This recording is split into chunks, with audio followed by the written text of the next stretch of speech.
Film जब start होती है तो हम देखते हैं कि एक आदमी जिसका नाम फ्रैंक होता है वो एक अपने साथ मशीन लेकर आता है। ये मशीन ऐसी होती है जो पैरानॉर्मल रिसर्च में काम आती है, यानी कि भूतों से बात करने के काम आती है। फ्रैंक अपने मरे हुए बच्चों से बात करना चाहता है और इसीलिए वो मशीन को ऑन कर देता है। जैसे ही मशीन ऑन होती है, फ्रैंक रोने लगता है और कहता है कि मेरे बच्चों से मुझे बात करनी है। तो मशीन कहती है कि वो यही है। तभी हमें एक पीछे से साया नज़र आता है और जो फ्रैंक पर अटैक करता है। थोड़ी देर बाद फ्रैंक की हालत कुछ अजीब सी होती है और हम देखते हैं कि फ्रैंक मर चुका है।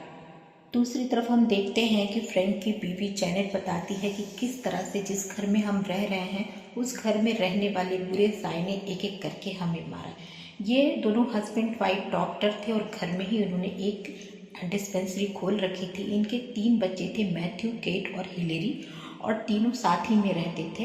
एक दिन मैथ्यू की मौत कार एक्सीडेंट में होती है। उसके बाद से दूसरी बेटी इनकी पानी में डूब के मरती है और तीसरी बेटी हिलेरी फांसी लगाकर सुसाइड कर लेती है। धीरे धीरे तीनों बच्चों की मौत पे ये दोनों कपल्स टूट जाते हैं और पूरे शहर में यह अफवाह हो जाती है कि ये फैमिली जो है कर्स फैमिली है।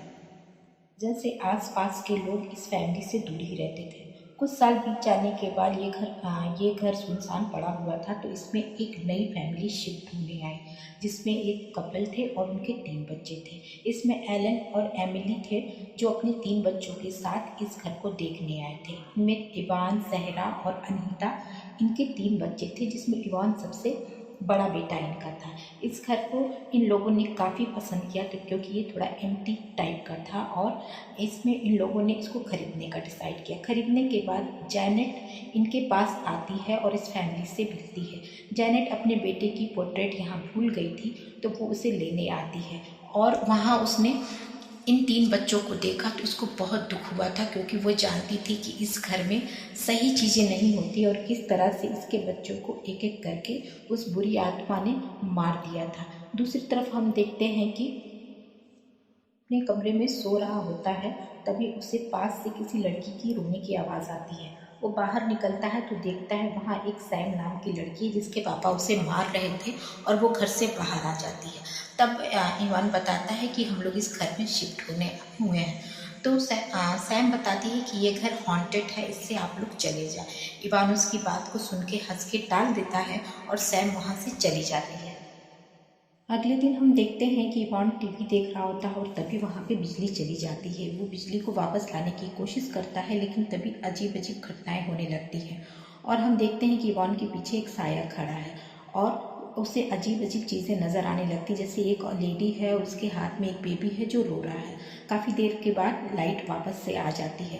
तभी उसे अपनी छोटी बहन दिखाई देती है, अनीता, जो काफ़ी गुमसुम सी खड़ी होती है। वो पूछता है कि क्या हुआ है, लेकिन वो कुछ नहीं बताती है।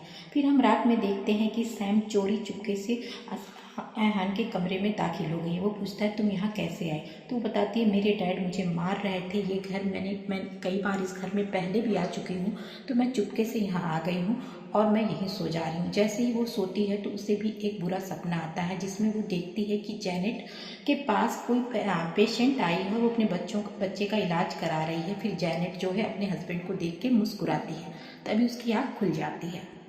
अगले दिन सुबह होने पर इवान एमिली के पास आता है और अपनी मॉम को सैम के बारे में बताता है कि किस तरह से वो रात में आई थी और किस तरह से उसके फादर उसको मारते हैं। इधर हम देखते हैं कि सैम और इवान बैठ करके स्मोक कर रहे हैं और पीछे एक लड़की का साया घूमता है। इधर फिर से सैम एक बॉक्स ले आती है, जिससे बताती है कि इससे हम भूतों से बात कर सकते हैं। और जब वो बॉक्स खोलती है तो उसमें से एक घोस्ट की आवाज़ आती है, जो मैथ्यू की होती है, जो कहता है कि मेरा कमरा छोड़ दो। वो एक बेसमेंट में जाते हैं, जहाँ पर उन्हें जैनेट और उसकी फैमिली की पुरानी एल्बम्स मिलती हैं, जिनमें जैनेट भी होती है। साथ ही साथ सैम वहाँ पे एक ग्रेव दिखाती है, जो बताती है कि ये जैनेट के बड़े बेटे मैथ्यू की है, जो कार एक्सीडेंट में मारा गया था और उनके घर में किस तरह से उनकी मौतें हुई, वो सारी चीज़ें वहाँ पर वो उसको बताती हैं।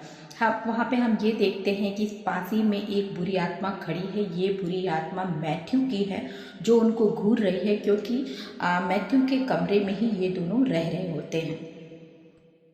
अगली सुबह हम देखते हैं कि इवान अनीता के रूम में जाता है जहाँ फर्श पे ढेरों पानी पड़ा होता है। वो उससे पूछता है लेकिन वो बात करती है तभी वहाँ पर एक बुरी आत्मा उसको दिखाई देती है।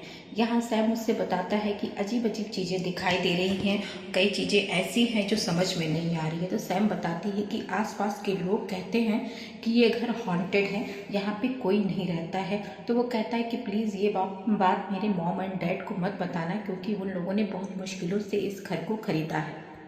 अगली सुबह हम देखते हैं कि सैम नहा रही होती है और उसको दिखाई देता है कि पानी सारा काला हो रहा है और उसको एक बहुत बुरी आत्मा दिखाई देती है जिससे वो चिल्लाने लगती है। सभी लोग दौड़ के उसके पास आते हैं और उसको शांत कराते हैं। वो बताती है कि इस तरह की कुछ चीज़ यहाँ पर है जो मुझे दिखाई दी है। तब सभी लोग ड्राइंग रूम में बैठे होते हैं और तब वहाँ बताते हैं कि सारे लोग इस घर के बारे में बात कर रहे हैं कि ये घर हॉन्टेड है, इस घर में बुरी आत्माएं हैं। लेकिन एमिली और उसके हस्बैंड को इस बात पर यकीन नहीं होता। वो कहते हैं ये सारी चीज़ें बकवास है। लेकिन वहीं हम अनीता को देखते हैं। वो कहती है कि अगर कोई बुरी आत्मा है तो उससे हमें दोस्ती कर लेनी चाहिए, वो पॉजेस्ड हो चुकी होती है। अगले दिन हम देखते हैं कि सैम और इवान उस मशीन को फिर से स्टार्ट करते हैं और उसमें से आत्मा से, उस स्पिरिट से बात करने की कोशिश करते हैं। तभी उसमें मैथ्यू की आवाज़ आने लगती है और वो कहता है कि मेरे रूम से बाहर हो जाओ, वो मेरा कमरा है।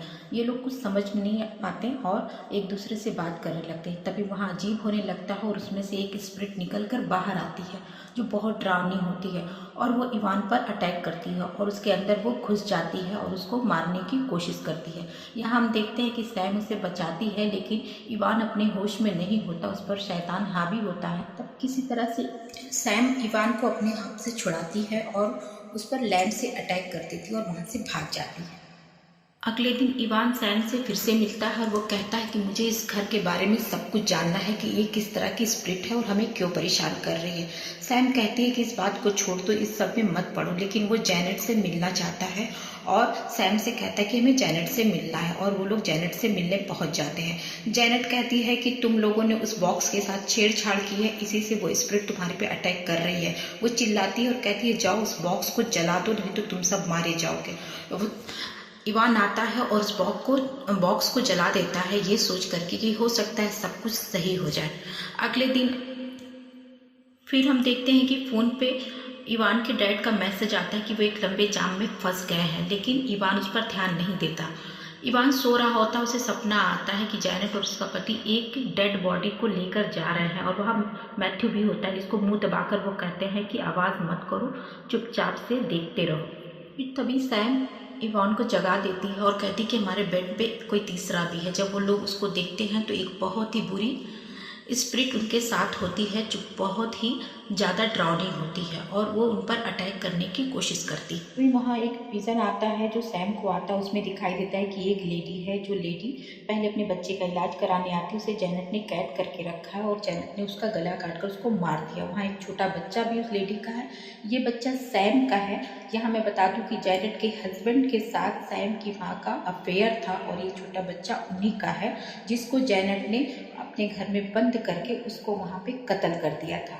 और यहाँ हम ये देखते हैं कि सैम पॉजेस्ड हो जाती है, उसके अंदर बुरी आत्मा घुस चुकी होती है और उसने इवान का एक हैमर से मर्डर कर दिया होता है। तभी वहाँ उसकी फैमिली पहुँच जाती है और वो सैम को पकड़ करके बाहर ले जाती है। सैम उस जगह को खोदना चाहती है क्योंकि उसकी वहीं के नीचे उसकी माँ दफन होती है, लेकिन ऐसा नहीं होता और पुलिस वाले आते हैं और उसको पागल समझकर उसको पकड़ लेते हैं।